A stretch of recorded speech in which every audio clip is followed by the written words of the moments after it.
And we are live, and I just did that. Welcome to another episode of NBA Power Hour. I'm your host, Leo Biaz. I want to welcome everyone to this show. We started doing this yesterday. This is the second episode going live consistently at 5 p.m. all this week.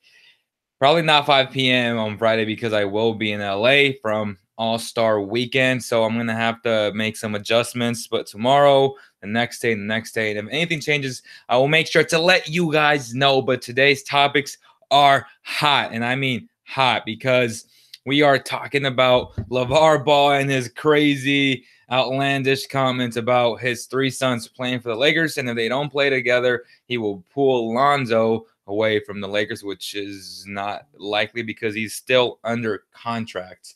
Also, Steve Kerr let his players coach, which I thought was brilliant.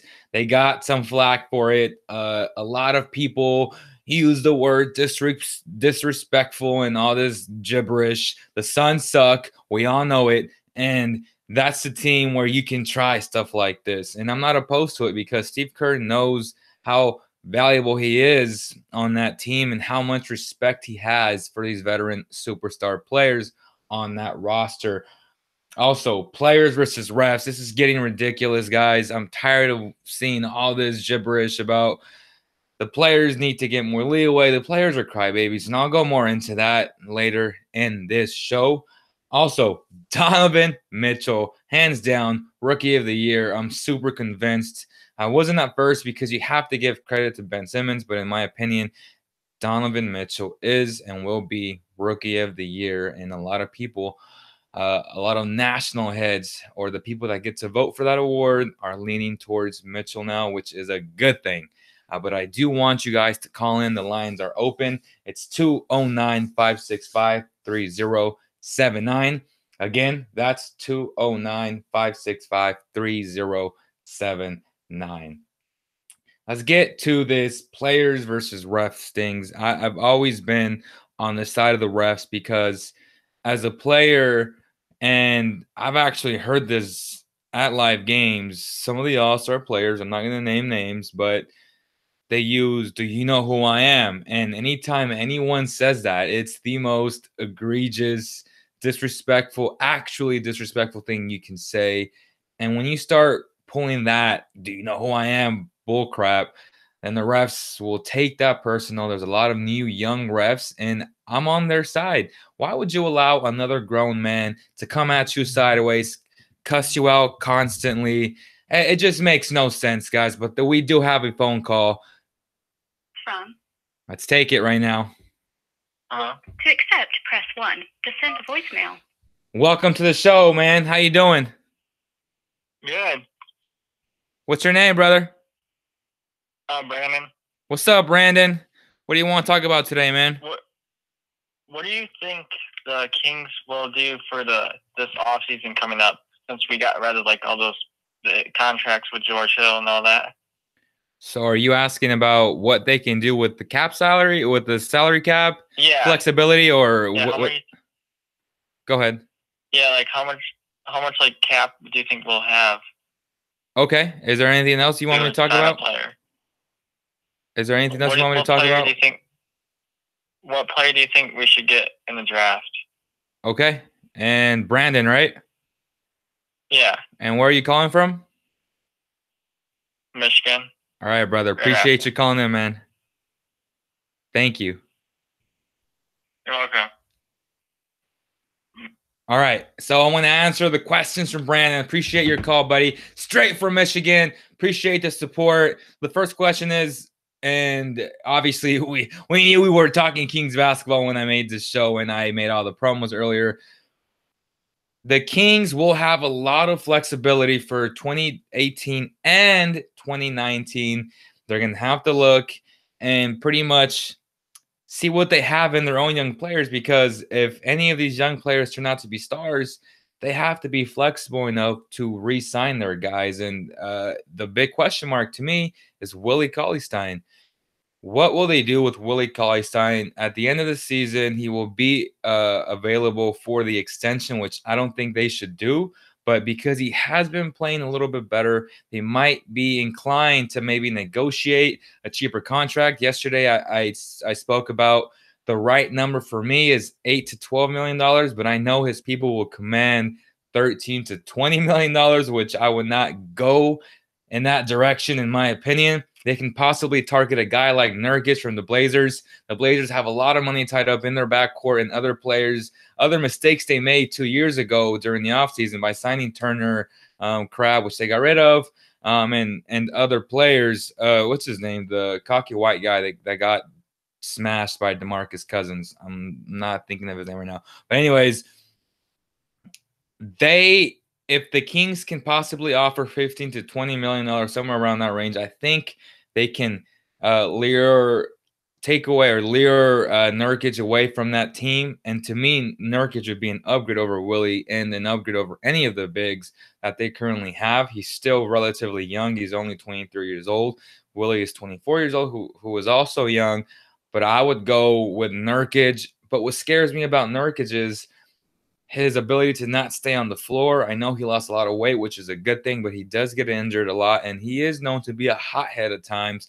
But the talent is there, and if he can just maintain his composure and buy into what Vlade will sell him on, if in fact they do talk, then I think he would be a great pickup. He's super young still. He's averaging 14 and 8, and he's having an off year.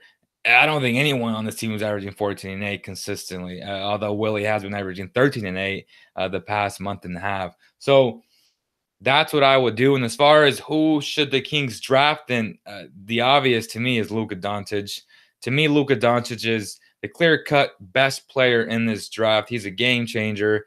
I can't express that enough. Luka Doncic to me is the man, and every team should be head and shoulders going after this guy. But because he is, European and you have that stereotype of him, they might just go after the American player, which is not a bad thing either, because you do have Trae Young and DeAndre Ayton, who I am super high on as well, Jaren Jackson.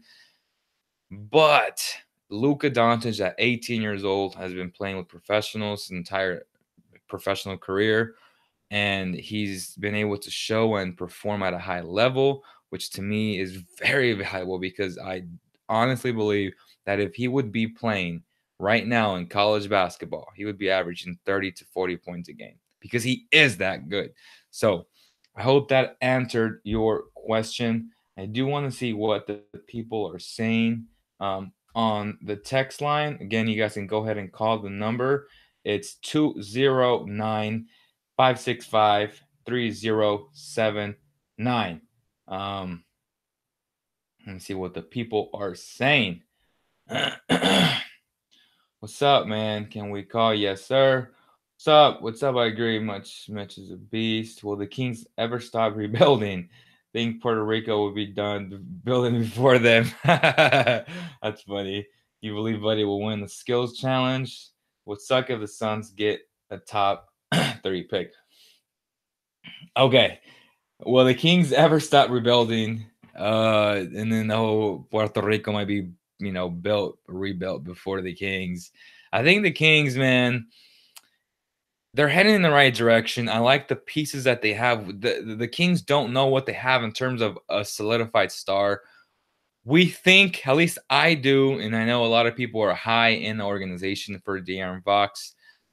I know you guys have a lot of Kings fans are tired of rebuilding for the past 11 years. You associate the word with losing, which makes sense. But in reality, it's not the same thing. And to me, they've been rebuilding since the day they traded DeMarcus Cousins. So it hasn't been that long. And you will have to most likely be a little bit more patient, because this will be a process. Next season, or this upcoming summer, will be vital in the growth of this organization. Vlade is going to have money flexibility. He's going to have hopefully a top 5 pick, and you will be able to draft a very, very good player in this upcoming draft, because this draft is super loaded. So I'm going to put a lot of stock into how I see and view Vlade Divac. And to me, he's 50-50. He's made mistakes, but he's also made some good draft picks. he did get bogged on in that Papagiannis disaster of a draft. So definitely that's what we got to do, and we have to see it that way, right? Because if you don't, you're just being completely silly, and I'm not going to get into it. You guys can also follow my entire rant against Laker fans and Laker personalities yesterday. It was honestly, what's the word I'm looking for? Annoying, maybe. That's not the word I'm looking for, but it was a bit irritating because a lot of the analytical community, I get it. I'm not in the minority of you don't need advanced metrics. You don't need deep analytics to judge a player's performance or judge a player's ability to play. I think they're needed, but they're a supplement to the eyeball test and to feel for the game. I've always said that. And for the people that say, oh, it's just another outlet for NBA nerd to get a job, that's not true either, because you do need these type of numbers that will be able to maybe find you a diamond in the rough, per se, right? And to me, that's very important. But when you obsess over it and you try to tell me that De'Aaron Fox has not improved, or that De'Aaron Fox is not a good player, or that De'Aaron Fox is an okay player, that he was atrocious before. No, De'Aaron Fox has been showing flashes all year long, but now he's doing it at a consistent rate. So to me, that's very, very important. But before we continue to talk about that, what player do you believe the King was improved player on our team? I'll get to that later, but I do want to get your guys' comments, and hopefully we get more calls in right now. But what do you guys think about the whole LaVar Ball catastrophe right now? I love LaVar as him, like the promoter, but do you guys think Lonzo Ball needs to come out and say, Dad, or even come out publicly and say, my dad's my dad, he's his own man, I'm my own man, and I love it here, and if it doesn't come from me, don't believe it, or something along those lines, where he doesn't disrespect his dad, but he puts it out there where, you know what, I'm my own man and I need to man up to a lot of these things. And a lot of these things, like my three sons will play together. If not, I'm pulling out Lonzo. Like, no, you cannot pull out Lonzo because Lonzo's under contract, guys. So stuff like that. He's in Lithuania. He's probably bored watching his kids play against semi-amateur kids and against professionals at the same time. LaVar is winning, period, right? He's coming out with his water bottle, and, Lonzo's having a kid with Denise. Shout out to them. I wish them nothing but the best. But again, what do you guys think Lonzo should do in terms of being his own man and not allowing his father to dictate how he does? What's up? What's up, Tones? Cool. I think the media needs to start ignoring LaVar. Analytics put plus eye test plus history of a player equals success. Success in scouting. LaVar thinks Donald Trump. Lonzo needs to talk to his dad, dictator. Okay, absolutely. So again, the analytics need to be a supplement to the eyeball test, the history of the player, how the player, the feel for the game for that player, his basketball IQ. It just can't be the sole purpose of how you judge a player. And I feel like a lot, like Tim, also known as Cranges McBasketball, very, very smart guy. He understands basketball. He works for a D1 program. I get it. But at the same time, I feel like he obsesses way too much on these deep analytics that really favor Lonzo Ball, because Lonzo Ball does not have the ball and can crunch in crunch time. And he's just a player out there that might make the quick pass because he's that smart, and he just doesn't want that pressure on him because he's not that player. De'Aaron Fox will have the ball down the stretch. He's going to have the ball the entire game. So his usage rate will be higher, meaning he will have most likely more turnovers, which means more mistakes, which means more missed shots, which means less not better numbers than Lonzo in the advanced metric department, which to me doesn't matter, because I want Fox to make mistakes right now, learn from them, really take these moments to heart and grow from it, because that's how NBA superstars are born. You need to be in these type of situations, and I've seen plenty of times where Lonzo has passed up the big shot to give it up to Brandon Ingram or Kyle Kuzma, and he's just not that guy. De'Aaron Fox lives for those type of moments. I know he's missed, a few of shots maybe against Minnesota, but he's made game winners already this year, and he's made big-time plays. He's taken over games on both ends of the floor. Those are things I haven't seen from Lonzo. I get it. He makes everyone better. The pace is up when he's there. Teammates love playing with him. But when I compare both players individually, De'Aaron Fox fits that new mold of NBA basketball. The guy that can score the ball, the guy who needs to score the ball, and the things he can do, like that step back, crossover, or is he this way with the left? You know what I mean? I'm not left-handed. Those are things that Lonzo cannot do. His footwork, Fox's footwork is better. His athleticism is better. His defense, even though the metrics say he's not good, trust me, I've never seen Lonzo Ball take over the game like Fox did in Miami. I was there, guys. I was super impressed. This guy he had that dog about him. And anytime he can do something like that, that's what you want from your young players, guys. What are you saying? Fox, Bogdan, how many picks do we have in this draft? Harry Giles, no more LaVar, go away, boycott, big baller, Brand, everyone boycott. The Fox deserves to replace Lonzo. Okay, so the breaking news today was also that Lonzo Ball will not play in the Rising or the rookie sophomore game. That's now Americans versus Europeans or the world. De'Aaron Fox should replace Lonzo Ball, but I think De'Aaron is on record saying he doesn't care about the game and he doesn't want, I'm not going to say he doesn't want to play in it, but I'll be there, guys, Friday morning around 7:30ish is when I land. Probably be in my place roughly about, I don't know, LA traffic's crazy, man. So maybe like 9. I'll make sure to do this show, bring you guys a scoop from LA. I'll be there every single day. We're doing this every day, Monday through Friday this week. Hopefully it continues throughout the weeks. But I hope he does replace Lonzo because Fox deserves it. He's putting up great numbers in 2018, and contrary to any deep analytic garbage, and I say garbage in terms of when it comes to De'Aaron Fox, because the advanced metrics don't do any justice for Mr. Fox, in my opinion. But I also do want to talk about Donovan Mitchell. And I tweeted this out. I said, if any Laker fan, Laker personality, Laker analytical guy says that they rather have Lonzo Ball than Ben Simmons or Donovan Mitchell, either now or in the future, block them. Please block them, because there is no way you can tell me, look me in the eyes and tell me that you rather have and you would draft Lonzo over any of these two guys.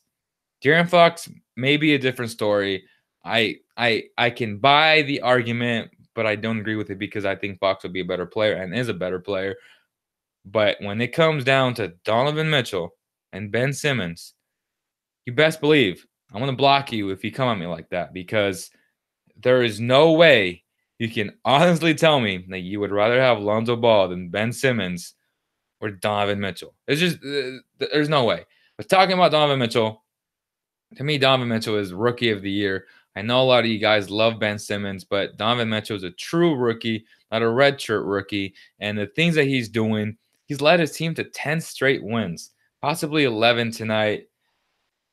It's insane. It's amazing the things he's doing, how he's playing, big time shots, big time passes, the way he moves the ball, the way he plays defense. This guy is the real deal. Barring injury, the next superstar, right? That next guy that you're like, damn, I wish I had him. So shout out to him. Lots of good stuff from him. I love how the Jazz picked up Jay Crowder. He's only going to help them, and he will be a great guy to be in the ear of a Donovan Mitchell guy who's been a road warrior. He's been on different teams. He's had a strong NBA journey, and even though he didn't have a good, half season with the Cavs, he has a clean slate in Utah, and I expect him to take full advantage of that and play well under Kirk Snyder. You guys can go ahead and call in right now. The lines are open, 209-565-3073. Again, that's 565-3079. The number is inside the description as well if you do need that. The Jazz play the Suns tomorrow. To get to 11. Attention how Sacramento feeling about their first round pick in 2019. Kings signing big players, big splash. The Kings salary, worry about that. Yeah, so I'm not really worried about the draft pick in 2019 because first of all, they don't have one. And I'm looking into 2018. Let's not focus about that. But the other topic that I do want to talk about again and reiterate is the people that came on later. It's the refs against the players. As I said, okay, we have a call. Call from Edgar Fernandez. to accept, press 1. What's up, Edgar Fernandez? What's up, brother?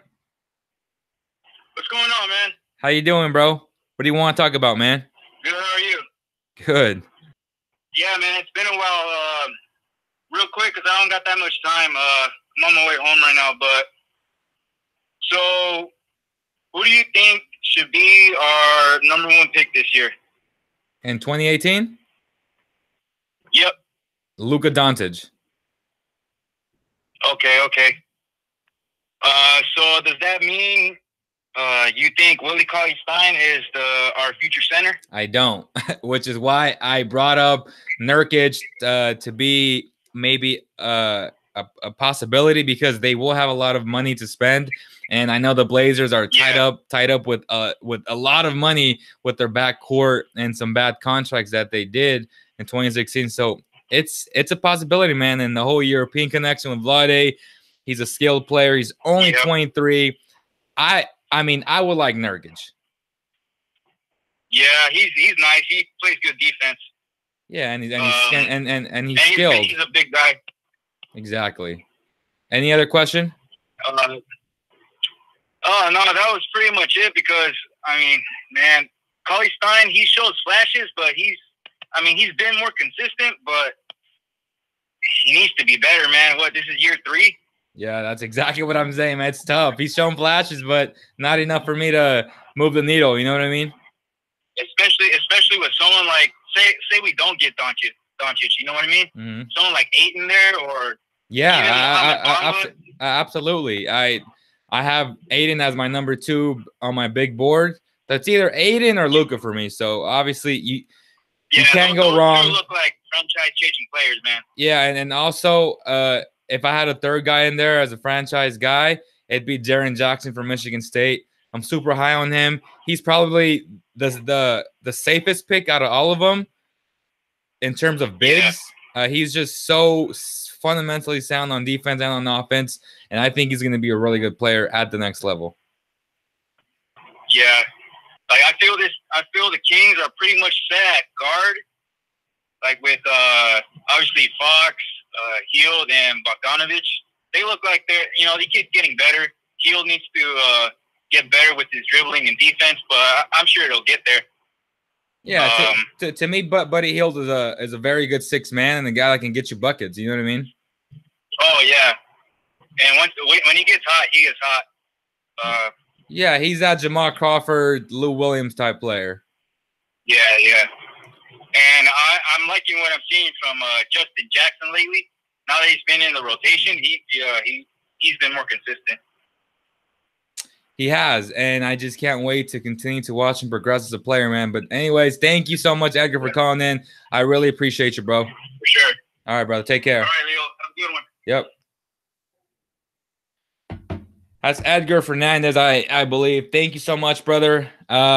Again, the guys that I mentioned, Jaren Jackson, DeAndre Ayton, Luka Doncic, super high on Jaren Jackson from Michigan State. I'm also super high on his teammate, Miles Bridges.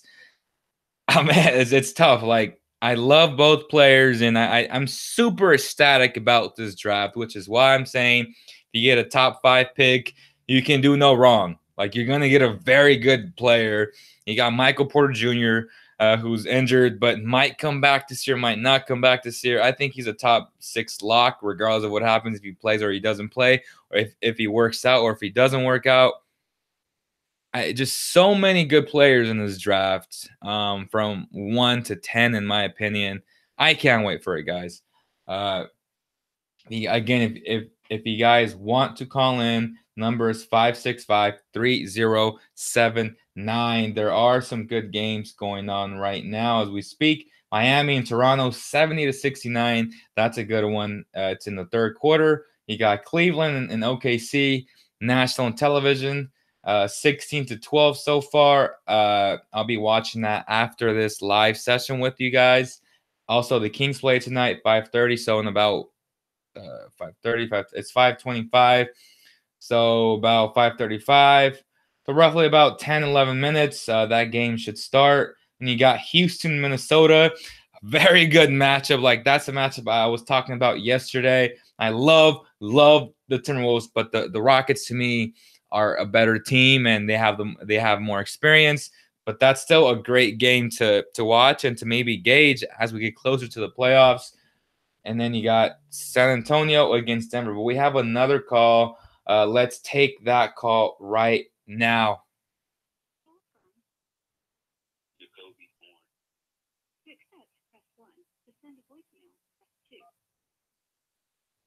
Hello, Jacoby. Hey. What's up, Jacoby? Yeah. What's up, man? How you doing, brother? Good. How you doing? I'm good, my man. What do you want to talk about? I really wanted your take on Michael Porter Jr. Okay. I see you like really heavy set on Luka, but if Michael Porter come back, I don't know, man. That's what I'm saying. If he go into the NBA, what do you think about it? Well, I love Michael Porter Jr. Is there any other question that you want me to answer? Nah, that was it, man. Oh, yeah. So Michael Porter Jr., man, the reason why I have him 6 right now on my big board is because of his injuries. But if it wasn't, he'd probably be number 3, man, right behind Luka and Aiden, fighting with Trae Young, because Trae Young, to me, is also a game changer of a player, in my opinion, at least, especially how the new NBA rules are set, right?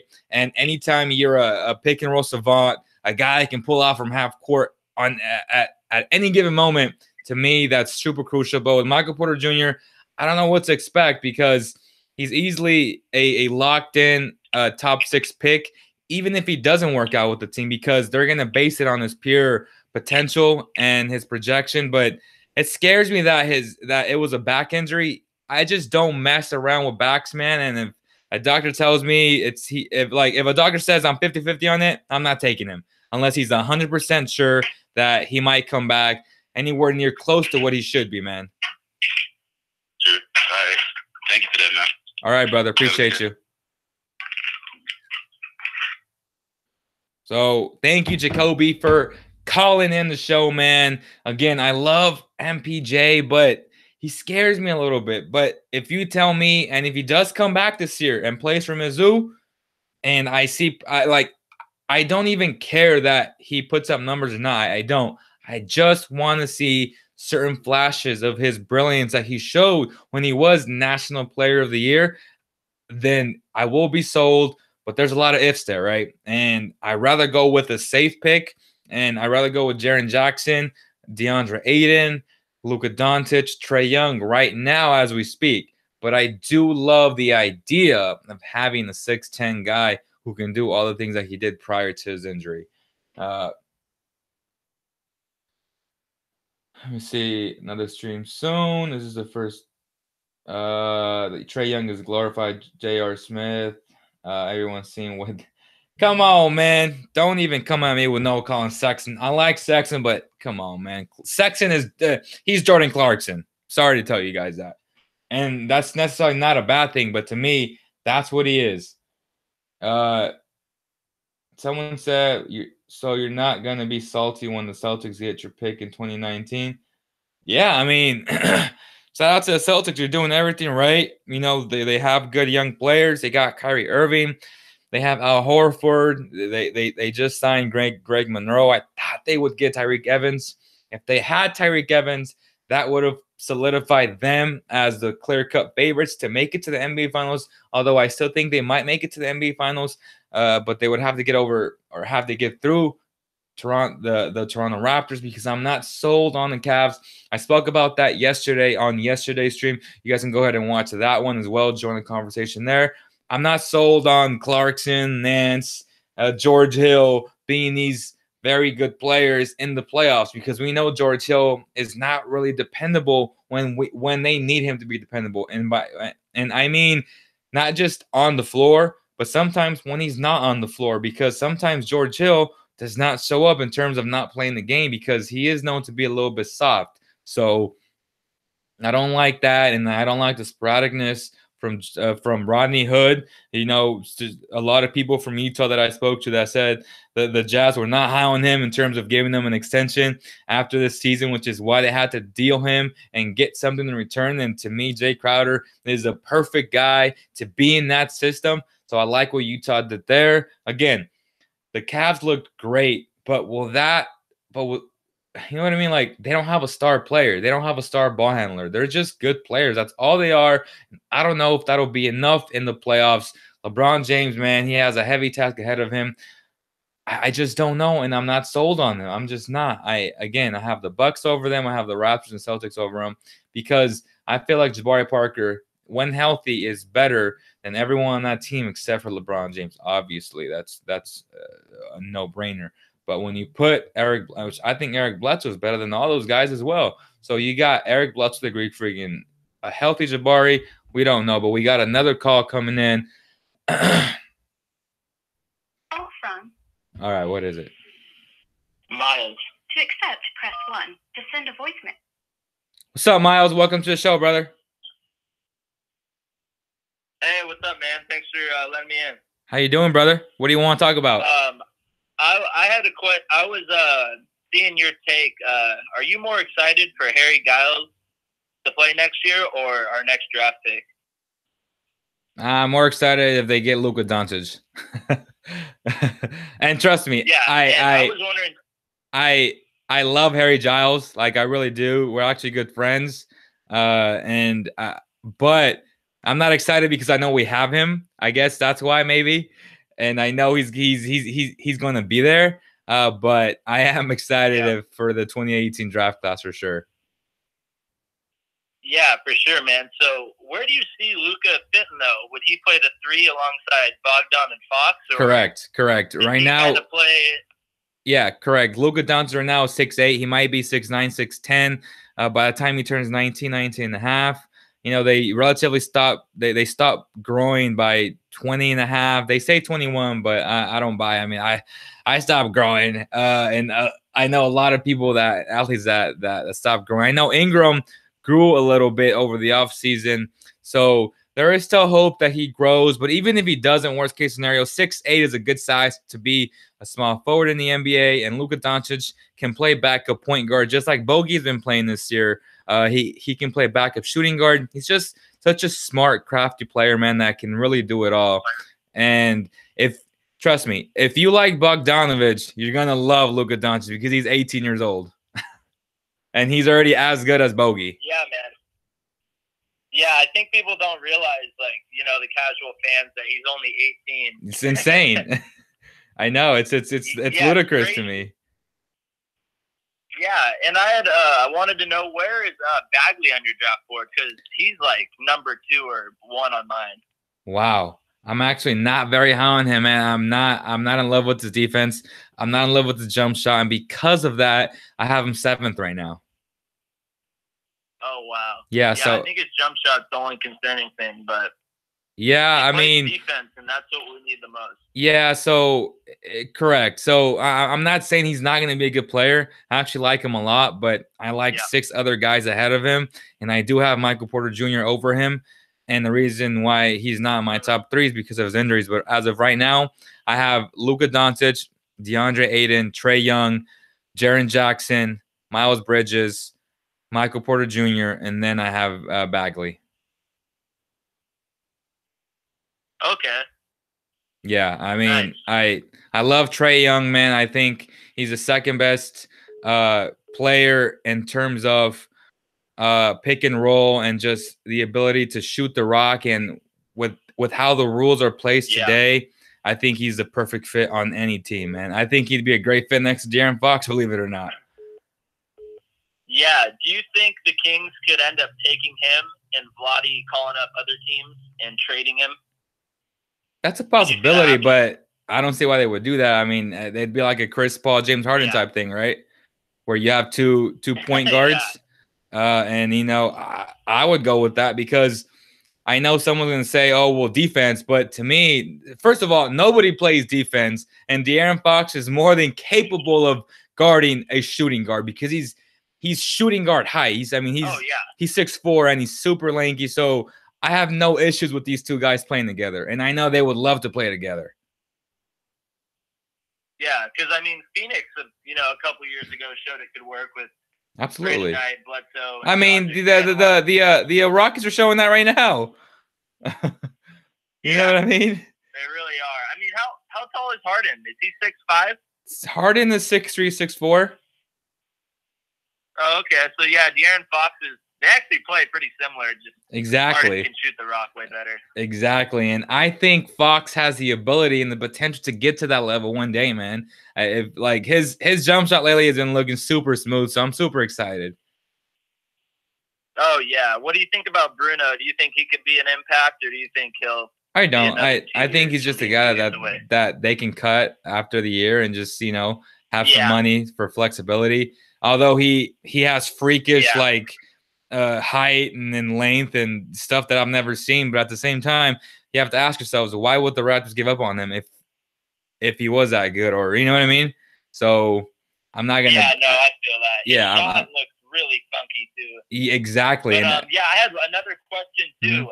In free agency, if we could sign one of these two, who would be a better fit? And I think they're this summer: Jabari Parker or Aaron Gordon. Aaron Gordon, but unless Jabari Parker balls out in the playoffs, I think he's a better player. Jabari is, but his injuries do scare me. But either way, I would love either player. Yeah, seriously. I just think those are like, you know, realistic signings. You know, if we threw a max at them. And I think those two guys would be better fits than, say, a guy like Marvin Bagley, who was a similar player, but he would be a rookie. You know what I mean? So we would have young guys that already went through that process. Yeah, that's true. All right, brother. Appreciate you calling in, man. Yeah, we'll see, man. Thank you so much. Thank you, man. I appreciate it. Bye-bye. All right. That was an awesome call. Appreciate him calling in. What's the text line saying right now, man?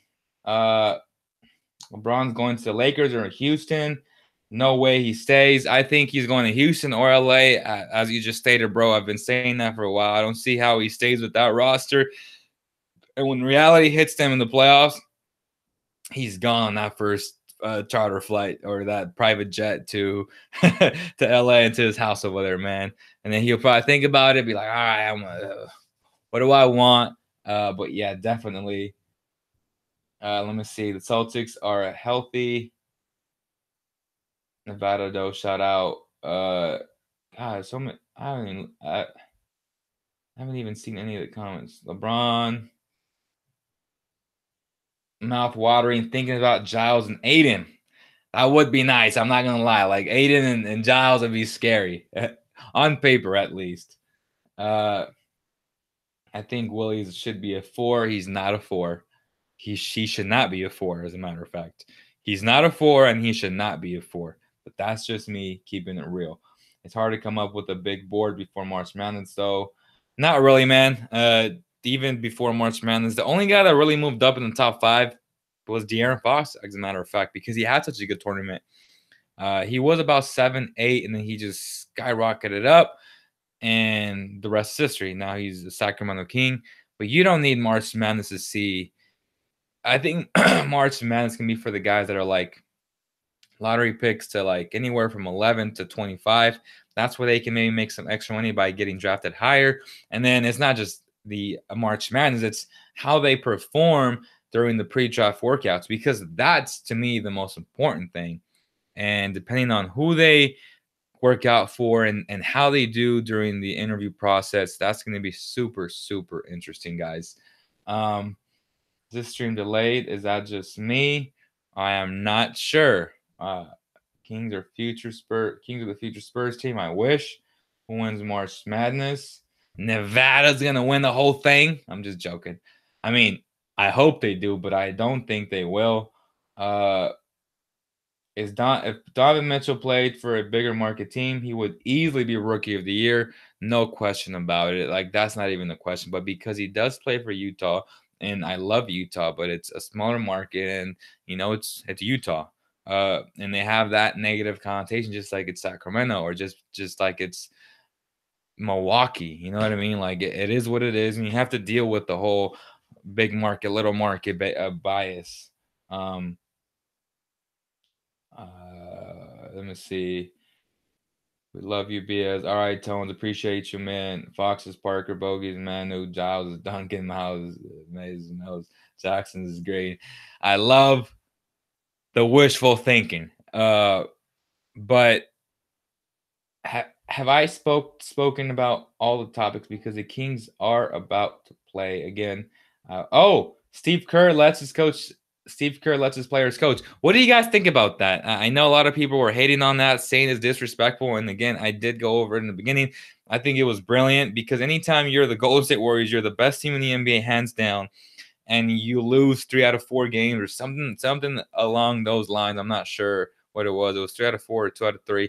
Anyways, when you're a head coach and you put your pride aside and your ego aside, and you're like, here, I'm going to give you guys a couple plays. You guys can go ahead and coach the team. Not just to appreciate the coach, but to maybe think of something creative, and that entails trust from the head coach to you, and then vice versa from the players to you. So to me, that's awesome. To me, it was no way disrespect to the Suns. The Suns suck.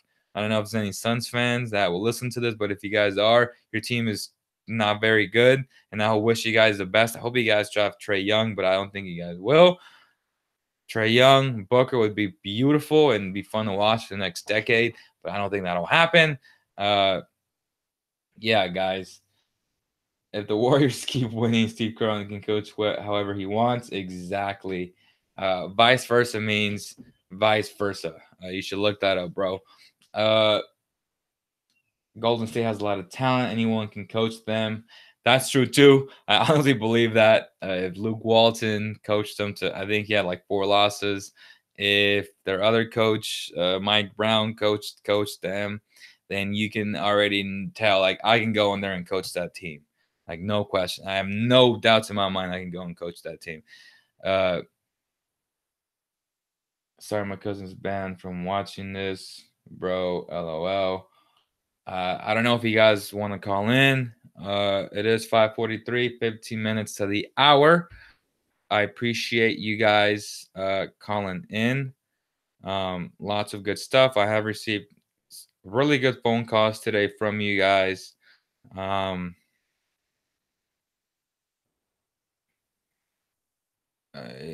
Okay, so I'm getting some text messages as well. Alrighty. Yeah. Anything else you guys want me to talk about? I think I've discussed a lot of these topics. Again, I will be at All-Star Weekend starting Friday, guys. Join us. I'll be vlogging. It's going to be a lot of cool networking events as well, with Bleacher Report, with the players. I'll try to get some cool stuff from Buddy and from Bogey. Maybe De'Aaron Fox supplements. Lonzo Ball, since Lonzo will not play in the rookie-sophomore game. Lots of good stuff there. I think I'm going to go over more teams as I continue to do this tomorrow. Hopefully we do it again live at 5 p.m. You guys can go ahead and watch yesterday's live stream that was streamed at 5 p.m. and I went over some really important stuff as well. Who do you think was the dunk contest? I'm gonna go with my boy Donovan Mitchell. I hope he wins it, but Larry Nance might win that dunk contest. And you're not watching the game. Where do you see DMC? Where do I see DMC going? I see DMC going to the Lakers at a cheaper rate, because he did get injured, and it's really hard for anyone to come back from a Achilles injury, let alone a big man, like a really big man. And that's what DMC is. But I wish him nothing but the best. Again, I already answered that, and I watched the game. So I will go watch the game right now, get you guys ready to go. But I just want to thank you guys for all the people that did join the conversation. And on behalf of, well, wait, you guys can go ahead and follow us, get your merch. And don't forget that this episode is presented by Valley Tire Center. Go follow them right now. They're giving out Kings tickets all season long, guys. They're giving out free tire balance. And all you got to do is mention that you listen to this, that you listen to the Cowboy Kingdom podcast, for one, or you can say, Leo Bias and Manny Basulto sent me, and you guys will get a great deal from Valley Tire Center, the best tire shop in all of Woodland, all of Sacramento. There's nobody that can compete with them at all, hands down. You guys can follow us at cowbell_kingdom, or you can follow us at Basketball Zone Official on Twitter at cowbell_kingdom. You guys can follow me at Bias Leo. Join the conversation. Check out my conversation with Laker fans yesterday. You guys will have a blast seeing those and reading those, and maybe you guys respond, because some Laker fans are really silly sometimes, even though I do think they have a bright future. But with that said, should call my boy. Peace out. But yeah, guys, I'm gonna go watch the game. I thank you guys so much for joining the conversation, and on behalf of the entire CK team, I'll see you guys tomorrow, man. 5 p.m. If not, I will tweet out a specific time, but I will let you guys know also on the Instagram story. Thank you guys so much.